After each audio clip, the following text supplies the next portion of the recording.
"Check her bag. Bet it's full of makeup, not mission logs," one of the cadets whispered, loud enough for the whole room to laugh. She stood at the front of the training facility, calm, unblinking, as a young soldier yanked her duffel onto the desk and began unzipping it with smug confidence. They were going to expose her. They thought she was a joke, a fraud, just another diversity hire in uniform. But what they didn't know was who they were really dealing with. The woman in question, Commander Elise Maddox, stood silently in combat boots, her hair tied back, no rank displayed. She had been assigned to observe the incoming class of elite cadets, blending in with civilian attire to assess character under pressure. What she saw disgusted her: mockery, arrogance, egos writing checks their bodies couldn't cash. She said nothing, not even when they made snide comments, not even when they laughed at her, not even when one of them called her Goldilocks with a clipboard. She waited, and they took the bait. "Come on, what's in here?"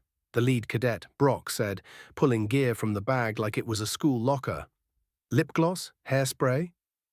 But the room fell silent when he pulled out a bloodied combat patch. Then a Navy SEAL insignia.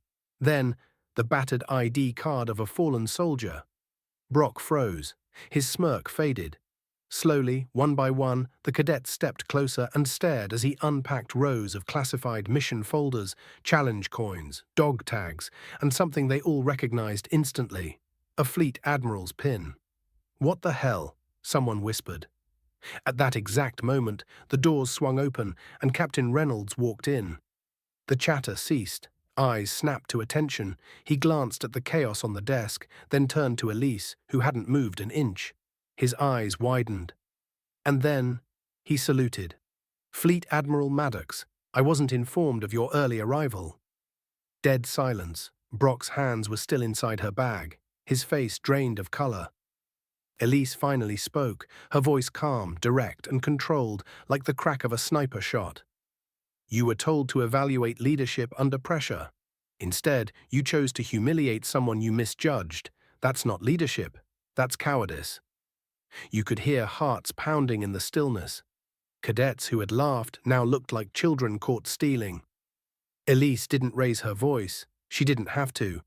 Because every medal, every scarred file, every blood-stained token in that bag spoke louder than she ever could.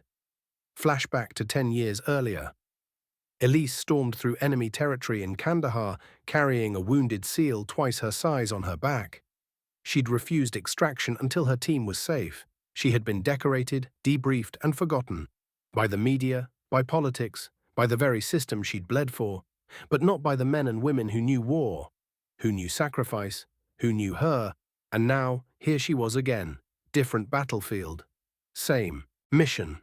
She turned to Brock. "Tell me, cadet, did you earn your uniform, or were you just handed it because you could run fast and talk louder than others?" Brock tried to speak. Couldn't. Another cadet stepped forward. "Ma'am, we didn't know." Elise nodded. "Exactly, you didn't know, but you assumed. And in combat, assumptions get people killed." Captain Reynolds broke the tension.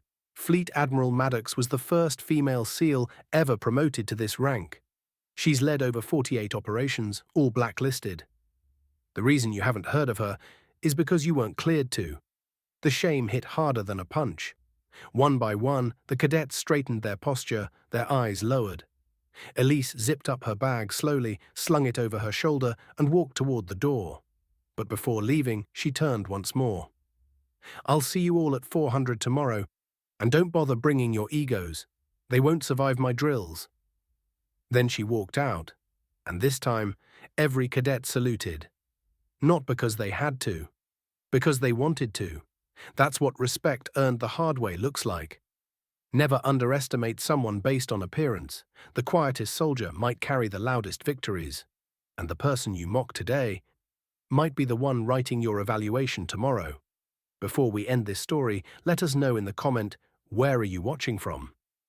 If this story moved you, don't forget to like this video, leave a comment, and subscribe for more powerful stories like this one. You never know. The next one might just change your life.